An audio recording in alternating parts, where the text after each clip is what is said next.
வணக்கம். வாழ்க வளமுடன். வலைத்தளங்களில் படித்த ஒரு பதிவு. காய்ச்சலின் போது எதெல்லாம் செய்யக்கூடாது. ஆஹா, இது நிறைய பேருக்கு இந்த காலத்தில் புரியறதில்ல. காய்ச்சலின் போது தப்பாக ஏதாவது பண்ணி வச்சிடுறாங்க. அதனால் காய்ச்சலின் போது என்ன செய்யக்கூடாதுங்கிறத கொஞ்சம் படித்ததை உங்களுடன் பகிர்கிறேன். சராசரியாக சாதாரண உடல் வெப்பநிலை 37 டிகிரி சென்டிகிரேட், அதாவது 98.6 டிகிரி ஃபாரன்ஹீட் ஆகும்.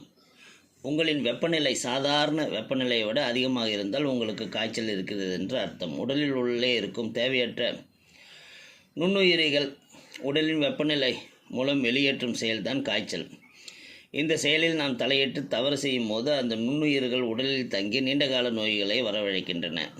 என்னென்ன உணவுகள் சாப்பிட வேண்டும்? காய்ச்சல் இருக்கும்போது உடல் சற்று அதிகமாகவே நீரை இழக்கச் செய்யும். அப்போது நீராகாரம் அதிகம் உட்கொள்வது வேண்டும். அதான் லிக்விட் ஃபுட் டயட். தாகம் எடுத்தால் வெந்நீரை ஆற வைத்தோ வெதுவெதுப்பாக பருக வேண்டும். தாகம் இல்லாமல் தண்ணீர் குடிக்க வேண்டாம். காய்ச்சல் நேரத்தில் சரியாக சாப்பிட முடியாது, ஆனால் உடல் சோர்வு இருக்கும், நாக்கில் கசப்புத்தன்மை இருக்கும். அதனால் சாப்பிடாமல் இருந்தால் உடல் இன்னும் சோர்வடையும். அதனால் அரிசி, கஞ்சி, இட்லி, இடியாப்பம் போன்ற மென்மையான திட உணவுகளை சாப்பிடலாம். திட உணவுகளை சாப்பிட முடியாத போது திரவ உணவுகளை எடுத்துக்கொள்ள வேண்டும். காய்ச்சல் கொஞ்சம் கொஞ்சமாக குறைந்து இந்த நிலையில் பசிக்கும் போது ரசம் ஊன்றி சோற்றை நன்கு கரைத்து உட்கொள்ள வேண்டும். புளிக்கு பதில் தக்காளி சேர்த்து ரசம் செய்தால் சிறப்பு. பருப்பு, புதினா, கறிவேப்பிலை மற்றும் கொத்தமல்லி போன்ற துவையல் வகைகளை தொட்டுக்கொள்ளலாம். காய்ச்சலின் அளவு மிகவும் அதிகமானால் குளிர்ந்த நீரில் துணியை நனைத்து நெற்றியில் ஒத்தடம் தர வேண்டும். உடல் குளிரும் அளவுக்கு ஒத்தடம் தரக்கூடாது. காலையில் பல் தேய்த்தவுடன் வெறும் வயிற்றில் 2 கற்பூரவள்ளி இலைகள் கிடைத்தால், இல்லை 10 துளசி இலைகள் கிடைத்தால் சாப்பிடலாம். நம்முடைய பாரம்பரிய உணவுகளை அதிகம் சாப்பிட்டால் உடம்பில் சத்து பிடிப்பதோடு உடம்புக்குள் வைரஸ்கள் வந்தாலும் அவை தடுக்கப்பட்டுவிடும்.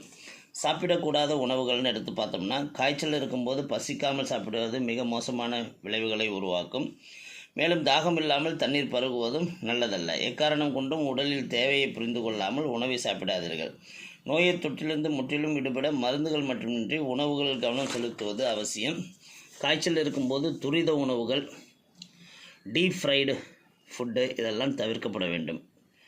இது உணவு செரிமானம் அடைவதில் பிரச்சனை ஏற்படுத்தி வைரஸ் தொற்றுக்கு எதிராக போராடும் ஆற்றலை, நமது நேச்சுரல் ஃபைட்டிங் எஃபெக்டை குறைச்சிடும். குறிப்பாக காய்ச்சலின் போது டீ அல்லது காஃபி குடிப்பதை மிகவும் குறைத்து கொள்ள வேண்டும், தவிர்க்க வேண்டும் என்று சொல்லி இந்த பதிவு இருந்தது.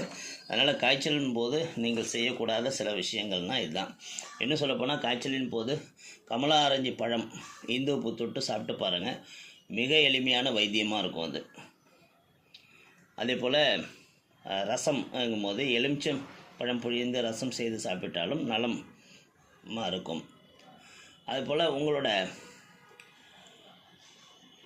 உடம்பு பலம் இழந்து போகக்கூடாது. அதனால் திரவ உணவாக ஜூஸ்கள், அதாவது கமலா ஆரஞ்சு இல்லைன்னா சாத்துக்குடி, இது மாதிரி உடனடியாக எனர்ஜியை கொடுக்கக்கூடிய சில ஜூஸ்களை கொஞ்சமாக ஒரு 50 ml குடிப்பது நலம் பயக்கும். வாழ்க வளமுடன்.